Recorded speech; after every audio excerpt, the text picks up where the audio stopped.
നോട്ടുകൾ അസാധുവാക്കിയ തീരുമാനത്തിനു ശേഷം രാജ്യത്ത് ഡിജിറ്റൽ ഇടപാടുകൾ ഗണ്യമായി വർദ്ധിച്ചുവെന്നാണ് കേന്ദ്ര സർക്കാർ വിലയിരുത്തൽ. ഈ അനുകൂല സാഹചര്യം പരമാവധി ഉപയോഗപ്പെടുത്താൻ ഡിജിറ്റൽ ഇടപാടുകൾക്ക് കേന്ദ്ര സർക്കാർ കൂടുതൽ ഇളവുകൾ പ്രഖ്യാപിച്ചു. ഈ വാലറ്റുകളിലെ പരിധി ഇരട്ടിയായി ഉയർത്തി. ഡെബിറ്റ് കാർഡുകളുടെ ഉപയോഗത്തിനുള്ള സേവന നികുതി പല പൊതുമേഖലാ ബാങ്കുകളും ഡിസംബർ 31 വരെ ഒഴിവാക്കിയതായി കേന്ദ്ര സാമ്പത്തികകാര്യ സെക്രട്ടറി ശക്തികാന്ത് ദാസ് അറിയിച്ചു. ഫീച്ചർ ഫോണുകൾ വഴി നടത്തുന്ന ഇടപാടുകൾക്കും ഡിസംബർ 31 വരെ നികുതി ഇളവ് നൽകിയിട്ടുണ്ട്. Now on debit cards, the charges being levied by the banks and by the switching charges would stand completely waived. സർക്കാരുമായി ബന്ധപ്പെട്ട എല്ലാ സ്ഥാപനങ്ങളും ശമ്പളവും മറ്റ് സാമ്പത്തിക ഇടപാടുകൾക്കും ഡിജിറ്റൽ പ്ലാറ്റ്ഫോമുകൾ ഉപയോഗിക്കാൻ നിർദ്ദേശം നൽകിയിട്ടുണ്ട്.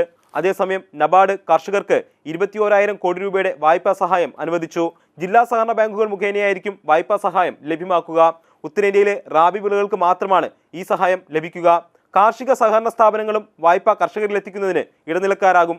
അതേസമയം നോട്ട് പിൻവലിക്കലിൽ ഹൈക്കോടതികളിൽ സമർപ്പിക്കപ്പെട്ട ഹർജികളിൽ നടപടി സ്വീകരിക്കുന്നത് സ്റ്റേ ചെയ്യണമെന്ന കേന്ദ്ര സർക്കാരിന്റെ ആവശ്യം സുപ്രീം കോടതി അംഗീകരിച്ചില്ല.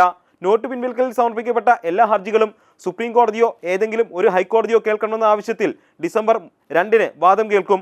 അതിനിടെ നോട്ട് അസാധുവാക്കലിനെ തുടർന്ന് 6 ലക്ഷം കോടി രൂപ ബാങ്കുകളിൽ നിക്ഷേപമായി എത്തിയതായി അറ്റോർണി ജനറൽ സുപ്രീം കോടതിയെ അറിയിച്ചു. മാതൃഭൂമി ന്യൂസ്, ഡൽഹി.